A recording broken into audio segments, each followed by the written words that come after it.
What is good, everybody? It is your boy Pat the Designer back at it again. And ladies and gentlemen, we have a very special guest on today's show. We are going to be talking Chicago Bulls basketball with the man, the myth, the legend, the radio play-by-play announcer, Chuck Swirsky. And it starts right after this. Stop it!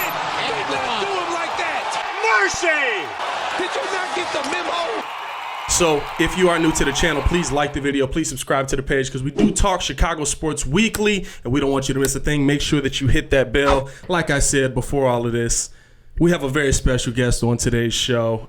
Somebody who has pretty much gotten me through a lot of long drives when I'm missing Bulls basketball. So want to bring in the great Chuck Swirsky. Chuck, how are you doing today? Well, I'm doing well. How are you doing? I'm doing excellent today. This is a, let me tell you, there's not a lot of top moments on my list, but being able to talk Bulls basketball with Chuck Swirsky is pretty up there. You know what I'm saying? You're very kind. I love talking Bulls. I love talking hoops because it's a fiber of my soul, and it brings people together. And so let's do it. Let's do it. I love it. I love it. So you've had a long career in this NBA game, and we've seen a lot of changes over time with the Bulls. But I think the changes we're seeing now are going to be very monumental. They bring in Arturas. First things first, let's get this out of the way. You're the man that speaks on the radio about these names. How are you pronouncing Arturas' last name on the radio here? Is it Karnisovas? Is it Karnisovas? What are you going with? Karnisovas.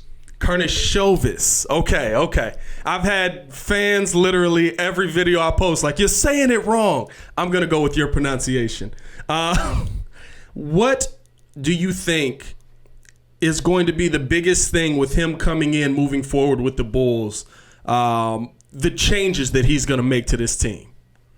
Number one, he's got plenty of time to evaluate the talent. Absolutely. Obviously, we're not playing, even though there's a possibility, there's a lot of speculation, there could be a little mini bubble for the eight teams. And I think it's unfortunate because we're seeing a lot of clubs that won't make the postseason that had sub 500 records, but they're gaining experience. You know, they've been back at practice. They played scrimmage games. Now they're playing play-in games, so to speak, for, 7, 6, 8 games, whatever the case may be. Mm-hmm. So they gain experience. And listen, you're doing a wonderful job anchoring this program, but you need experience. And the better you do it, and the more you do it, you're going to rise and raise your level, and it's just like a player. Yeah. So now the Bulls are in a situation where you've got, maybe a handful of guys shooting hoops at the Advocate Center. They're going on drills. They're working with coaches, whatever the case may be. Right. But that's one thing. Playing in a game is completely different in a speed of the game. Absolutely. And I think that it was something that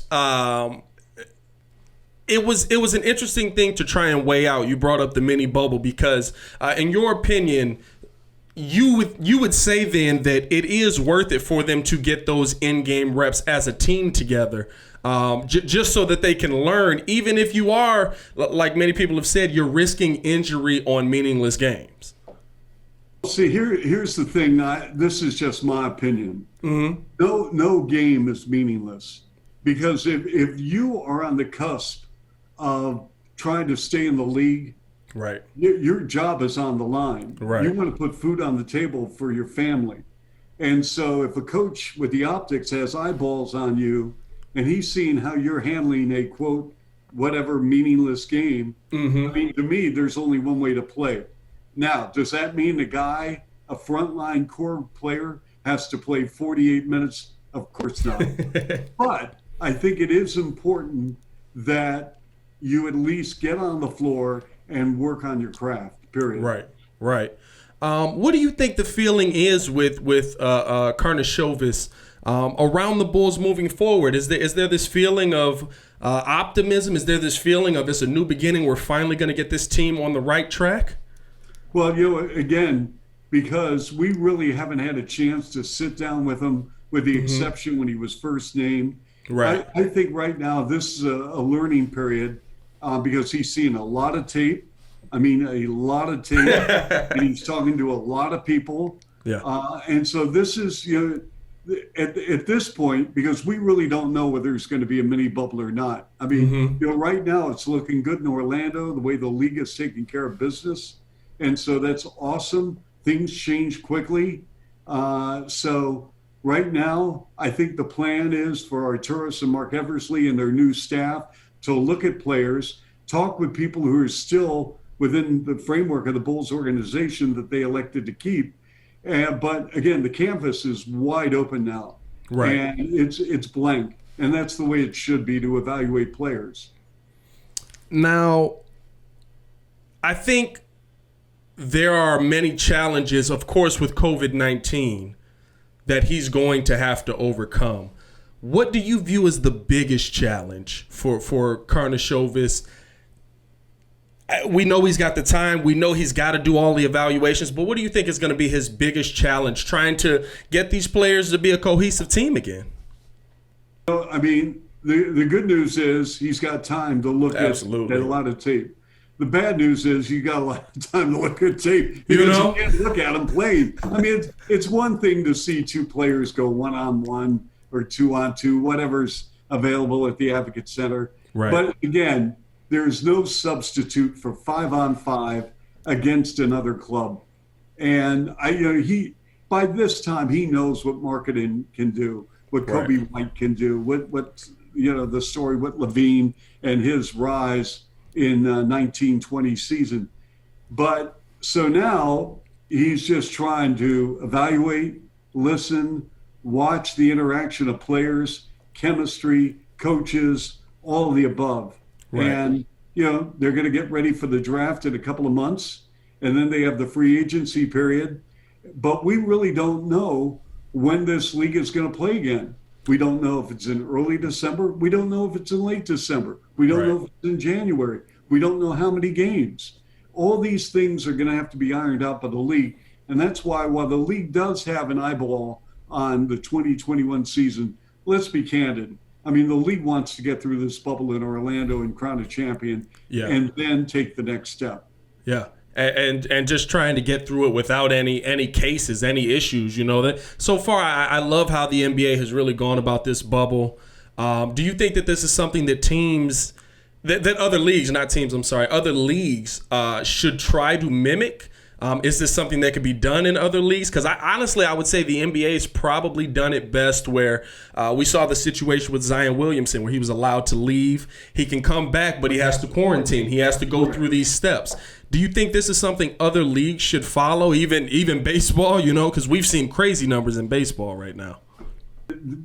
A couple of the issues that baseball faces, they've got a lot of teams in regular season play, and where do you put these clubs? I mean, do you have one bubble here, one bubble there? Right. And the other situation in football, I think, I don't know realistically if you can have a bubble. I mean, you've got how many players? 53, 55? 53 men to a roster, yeah. You've got, how many coaches? 20 coaches or whatever. I'm underestimating those. So, but here's the thing that I love what has happened with the NBA. As you mentioned, when a player has to leave, he comes back, he quarantines. But when we saw Lou Williams, leave the bubble, and then he's stopping at Magic City, and I mean, for the wings, of course, for the wings. That's right. Hey, I'm here for the wings. I'm here for the wings. Great, Okay, we're not talking Wingstop here. We're talking Magic City. But the truth of the matter is, the NBA is doing a very good job at the top. But also, listen, if you're a player for the Clippers and you want to win a title, what do you think they're going to Lou Williams right now about? Yeah. Hey, Lou, I get the vibe. I know you, but hey, listen, you know what? For 2.5 months, we got to take care of business here, and then. After we take care of business, then go to Magic City and have more wings. Really, listen, if I'm a player and this is what my DNA is all about, winning championships and having this come together, I don't want my guy in the trenches saying I'm bailing for 48 hours. or 72 hours. I mean, if you've got a personal family crisis and you have to deal with it, leave, go. That's number one priority. But if you're putting your own agenda ahead of the team, that's an issue. And that's why I'm glad the league shut Lou Williams down for 10 days and said, hey, you know what? This is unacceptable. Right. And so, but I think the NBA players, I have so much regard and respect for NBA players because they really do take care of their own brothers. They really do. Is this something that you think, going back kind of to the Bulls, that the Bulls are doing even right now, even though maybe they are spread out, that they probably got that they've got the group text. We've heard about it so many times where they're like, hey, y'all at home or y'all staying? Is this something that you think even teams that aren't in the bubble are doing right now? Absolutely. And I think probably the front office is engaged, the coaching staff is engaged with Zoom calls and making sure the players are healthy and their families are healthy. And the first sign that maybe something's a little bit off track, right? Please, we'll get you in touch with the doctor. You'll get a test because, this is, especially with the new group taking over the Bulls. Absolutely. And trying to establish a player-friendly atmosphere where they know the players are first. And listen, you know what? We are here to assist and help you. This is a perfect illustration of what we're talking about. I love how you spoke about that player-friendly atmosphere because over quarantine there's been nothing to do but speculate, right? Everybody's speculating. This guy is going to be here. This guy's here. He's coming to Chicago. He's not. I read Casey Johnson's article about Boylen's relationship growing, Jim Boylen's relationship growing with this current Bulls front office, that he's been in talks with these guys, that he's been I don't know if he's been in the room with them socially distanced, but that there have been in constant conversation. And of course the Chicago fan is going to react in, our team's been bad, our team's been poorly coached, that's what I see on TV, what's going on? What is your feeling about Jim Boylen continuing to coach this team? Well, my feeling is this, and I've said this many times, and if it doesn't equip fans to understand where I'm coming from, I apologize. But my take is this: I have no control over who runs the club, who drafts players, who coaches players. My job is to broadcast. Right. And I look at it this way. He is the head coach of the Chicago Bulls. And the rest of this falls to ownership and management and not a radio play-by-play broadcaster. I'm serious about this. I know my role. Yeah. And so whatever the club decides, I go for it. I'm rolling with it. I'm a team guy, as you see. I got Bulls written across my chest. Yeah. But, so I really don't worry about things I can't control or opinions that I may have or not have, because at the end of the day, it really doesn't matter. It's not important to me that because I have zero input, and that's the way it should be. I'm a broadcaster, and I know my position. I know my role, and that's not to say I'm not passionate about our team or our franchise, the direction we're going, or what we are doing. But at the end of the day, I love my job. I love what I do, and I know my position, period. I love that. I love that passion. I can feel that passion through the Zoom screen. And I think that there is a lot of passion with this team. There is a lot of, like I said, I'm C-Red Nation. You can't see the giant Bulls logo on the wall that way, but I love this Bulls team. And I feel like when I look at this team, the pieces could be there. I feel like Zach LaVine is a talent that, listen, as much as the national media or the ESPN 1000s, whatever sports radio shows there are, look at Zach and say he's a good number two. You got to look at Zach's numbers and understand that he has improved every season after an ACL injury. Right. I think Lauri Markkanen could be an amazing talent. I think that Kobe White is going to be a special scorer in this NBA, and hopefully those point guard skills continue. But there's still something missing with this Bulls team that they're just not getting wins at the end of the day. What do you think this Bulls team is missing currently? Well, a couple things. That's a great question. Number one, health. I mean, we really don't know what this club can do. I mean, Wendell Carter, and I love Wendell, and like I really love this guy. He's a great guy, number one, and but he's got to stay on the floor. Markkanen's got to stay on the floor. Right. I mean, I love if you didn't know that LaVine had an ACL, okay, you would look at him and think, wow. I mean, because this guy has come back. Yeah. I mean, it's hard to score 20 points a game in the NBA. People think, the guy can wake up and, pull out of bed and get 20 on a night. Right. You can say that probably for about 15 players in this league, 15 to 18. But scoring 20 to 25 points per night, and LaVine did average a career high 25 a game. I mean, it's hard. Yeah. And so I have the utmost respect for Zach. And of course, I love Kobe, but they got to stay healthy. Because and until you see this club play a volume of games and say, okay, you know what? I think these two guys can really mesh together. I'm not sure about that player in this offense. We may need to tweak things because I think, you look at Markkanen's game, and I think he is multifaceted. There are a lot of things that he's capable of doing in the post or on the elbow. Right. Okay.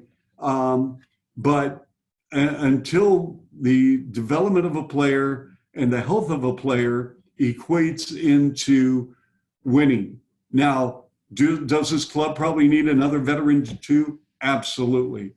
Because this club, while we talk about the assets they've assembled and collected over the last 3 years or so, truth of the matter is you still need veterans. And that's why a guy like Thaddeus Young, to me, utmost respect. It's one thing to see Thad Young in a different uniform when he's played against the Bulls, but seeing him day after day after day and conversation he pulls players during timeouts, talks to them, to me, that's everything. I really, really love Thad Young for this team because I think that this team is so young that they need that, and possibly another veteran coming in. When I had Darren Collison on the show, he said that he was in talks with the Bulls with coming in, but at the end of the day, there was a contract offer, but at the end of the day, things just didn't work out for the two parties to come together. There was no animosity in it. But I feel like we've heard that story a lot with the Bulls over the past. I don't really bring up the LeBron as much because I think LeBron knew where he was going the whole time. But I think that there's a lot of players that have looked at the Bulls and said, I like Chicago, but I don't love Chicago. Is that something that AK will be able to change, where we can get that serious veteran to come in? We can get that, hopefully a superstar at some point, you know what I'm saying? But that veteran that could shape this team moving forward. I think number one, that you got to win. Yeah. Because especially when you get a player entering a big time first tier talent who's a free agent, they're probably around 27 years old, 28 years old, and this is their first big contract. Okay, they went through the system with their first team. Maybe they'll re-sign, maybe they won't. Right. But now they're looking, let's say they look at Chicago, and if they see the collection of young players with this club and they're improving, they'll say to themselves, hey, you know what? I like this club, and I like the youth, and I like the fact that they're on the way up, and I want to be with a team that's on the way up. And I illustrate this almost to what the Cubs did with Jason Hayward, because he had offers on the table. He could have returned to St. Louis. He could have gone to a couple other places, but he's looking at the Cubs with that collection of good young talent, and he saw what was happening. And that was a tsunami of these players that were coming together and that they were good. It's one thing to say, well, they're young. Well, guess what? Every team turns young, with a switch sooner or later. But how talented are they? What is their upside? Have they leveled off? Are they still growing? The Bulls players are still growing. Wendell Carter Jr. still growing. Kobe White still growing. Zach LaVine still growing. Larry Marketed still growing. I mean, to me, that's really, really impressive. And now you got to get the development. But I do think things are going to change free agency. Who do you think is, we mentioned all these young names, and I feel like that's the biggest thing with the Bulls. Like you've said, we haven't seen them all together enough on this floor. We've seen Zach be Zach, and he's amazing. But who do you think is that other piece that really needs to take that next step as quickly as next season, probably, moving forward, that needs to take that step from this guy could be a guy to no, he's the guy? I want to see this whole thing with Wendell Carter Jr. is very intriguing because he says he wants to play the 4, and the Bulls have a 4. Right. And Marketing is not a 3. So, in my opinion. So you've got Wendell Carter Jr., who I'm not even sure anymore what a 4 and a 5 are. I'm seeing, true. Very true. Our generation, a 5, all right, plant your rear end near the rim, do the drop step, do the curl, flip it in, Absolutely. That's it. Now it's about spacing, but I still think there is a world for a big man in today's game.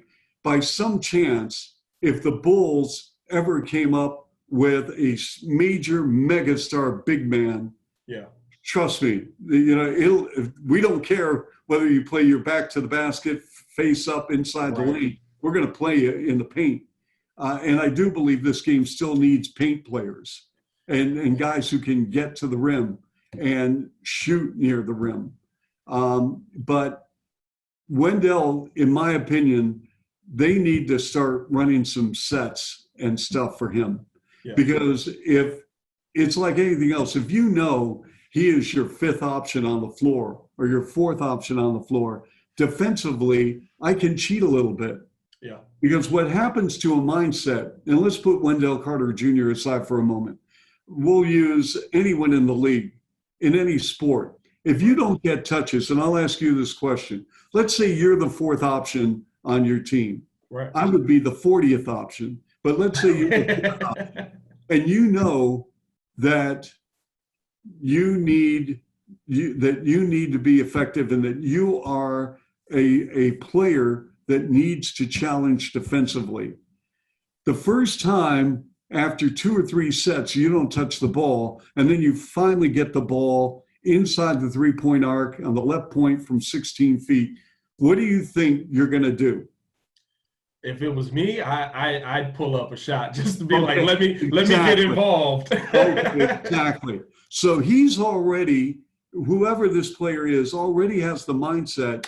Listen, we've run 2 sets. Yeah. I've touched the ball at the top of the key because the play is with a dribble handoff to another player, and I'm going to set a high ball screen. But now I haven't shot the ball, and I'm going to shoot it. Next time I come down the floor, he's already thinking about that running back on defense. Right. This is how a player thinks. And I'm not saying that's bad or good. I'm just saying, so now you've decided that you're going to shoot. Well, okay, you're going to shoot, but there's a difference between a good shot and a bad shot. Absolutely. There's a difference between a good shot and a better shot. So you've got to kind of filter all these things in your brain, because the last thing you want is to take a bad shot, because what it's done, it's taken away the confidence of your other teammates on the floor. And now you're thinking about, you know what, I really shouldn't have taken that shot. Yeah. Going back on defense. And some guys need to work mentally through that as soon as they take a bad shot, okay, it's over. Now I got to play defense. And all these things go into your brain. Mm-hmm. But I'm saying that I hope next year, if this club is healthy, that Wendell becomes a factor offensively. And because, other players are going to have to sacrifice their games. Yeah. But when they sacrifice games, that means another player is getting better. Do you think that the system that Wendell is in, that the system that our big men are in, honestly, because I think there's times where I just wanted to see Lowry dominate the guy on the other side of him, because I'm looking at him and I'm like, there's no way he can guard him in the post. There's no way he can guard him on the drive. But even Wendell saw, I can't count the number of times that he had that mid-range wide open jump shot, that he had that. And as far as I could tell from him at Duke, he was a pretty good shooter. He could shoot the three ball. He could shoot it mid-range. And it seems like in that second year, he started to shy away from his offense completely. Something mental, or is that? Yeah, I understand. I cannot speak for him. Yeah. So I want to be clear about this. I don't know if he lost his confidence in his game prior to the injury. Right. I would say you have some valid points about both bigs, because I do think that Lowry is effective in the post, and the elbow, and that hopefully the system next year will take advantage of his skill set. Listen, we could talk about, are they going to run stuff here, run stuff there? It's also on the player too. Yeah. I mean, if Wendell decides, I want to really spread my game and I want to shoot those corner threes, well, you're going to have to make some, and you're going to have to really develop your skill set. Yeah. And if you want to do that pocket pass and make those 18-footers, then you have to make them consistently, like at 47, 46% from the floor. You can't be a 40% shooter from the foul line on those 15-foot jumpers, because you can't. I mean, you want to be a part of the offense, work on your game. And he does work on his game. The issue, again, has been health, because, he'll have those 12-9 games and look like a young pup, like a young, Al Horford. And you say to yourself, okay, I can see this in his game, but now he's got to stay healthy. And you also have to improve. And so health and development, get back to what we were talking about earlier, very, very vital for him. Do you see somebody on this team, honestly, just out of the rookies last year, that surprised you? That somebody that you were like, oh, I didn't expect you to play like that. You've really showed me something. Was there somebody on this team that shocked you last season? Well, I wasn't surprised with Kobe, because if anyone heard me going into the draft, if the Bulls stayed at 7, and again, the speculation was that they can trade down, they can trade up, whether they can package and whatever. But once Phoenix and Minnesota made that trade, and Minnesota, took Culver, Jared Culver, who I liked, but I really wanted Kobe. And I thought, honestly, I thought that Minnesota was going to take Kobe. Honest to God, I thought when that trade happened, I thought, great, just great, because I really wanted Kobe. And again, this is not so much a criticism at the other players as much as I really wanted Kobe White. And I'll tell you what, I haven't told anyone this, so you're getting just my opinion. Had Kobe White been taken by Minnesota, I would have gone for Jackson Hayes. Even with what you had with Wendell, I would have taken Jackson Hayes, because to me, I really, really think he's going to be a really, really good player for the Pelicans. And I think he fits in with New Orleans really well with what they've got. Because he knows his strengths, he knows his limitations, and he's a guy who is egoless with the ball. Yeah. And he runs the floor, and they're going to find him. Holiday will find him. All these guys will find him. Yeah. Because if you have seen Jackson Hayes' game, he runs like a deer. I mean, this guy gets after it, 94 feet on offense. But when Kobe became available at 7, done. I love Kobe White.